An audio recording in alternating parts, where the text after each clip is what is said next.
is on is a spiritual light. The light in me is on. The light in you is on. He said, I am the spirit and the light. And I really feel that very strongly about myself. That's how I can give you the light to dance. There is the light in here, not here, in here.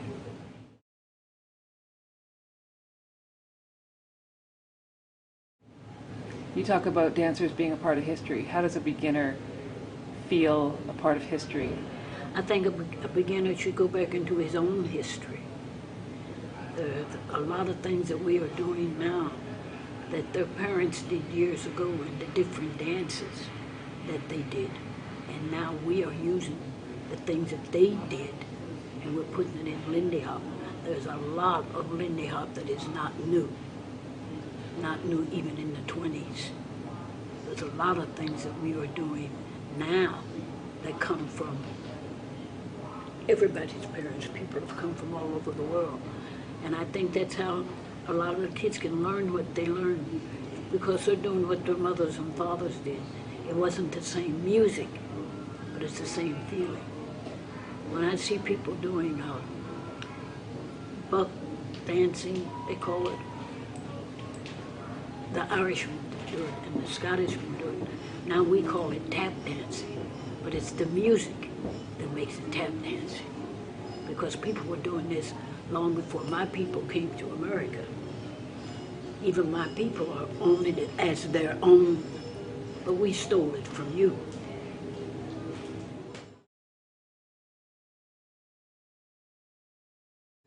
What's unique about swing?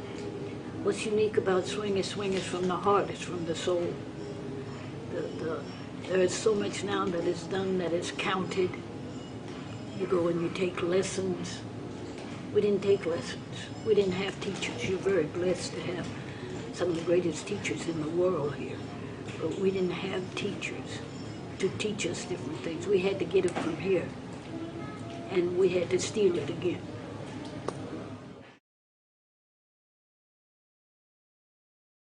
What did the Carnival teach you that you think you bring uniquely to this environment? Well, the Carnival thing was like a family. We didn't know prejudice. Being a carny, carnies were like one big family. I never knew I was a nigger until I was about 7 or 8 years old, but I heard the term, and I didn't know they meant me. But one of the people with me told me, don't pay her any attention. She kept saying, don't pay her any attention. I was looking around to see who she was talking about. I didn't know she was talking about me. Carnivals, even now, are a family thing. They're a big harangue. You know, carnivals are big people who don't want to be computer whizzes or stuff like that. They become a part of a carnival, and they make the rides, or they'll be a part of the acts. Of course, we don't have the acts that we used to have. When we used to have what they called the freak shows, they were called, and it was people like the kids now. So many kids wear tattoos. Years ago, anybody wearing that many tattoos could get a job on a carnival.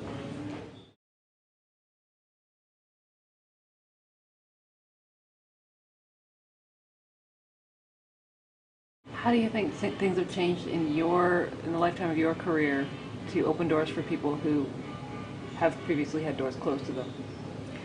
Well, most of the doors are open now because the man knows they can make him some money. Other than that, the doors would still be closed because there are a lot of women. Somebody was talking to me today about the Wynton Marsalis. Wynton Marsalis is really not that crazy about women musicians. You never see him with a woman in his band, although they went to Juilliard just like he did. There are a lot of fine women musicians that are never, they have to have their own bands. My niece is a jazz drummer, but she has her own band because it's almost impossible for her to get a job, not because she's not good, but because she's a woman. And I can understand the men's thing about that, because when people see her band, when they leave there, they're talking about the women. They've seen men musicians, it's no big thing. But to see a lot of women playing, like my niece is a drummer, there are not that many women drummers in the world. My sister Virtue was a bass player. Count Basie wanted her, but she was an excellent musician.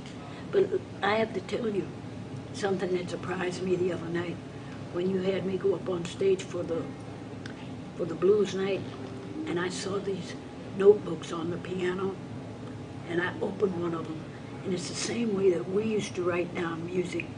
The Carlings write down music like A flat, B flat, and I started laughing, because that's the way we wrote down music, because we didn't go to school.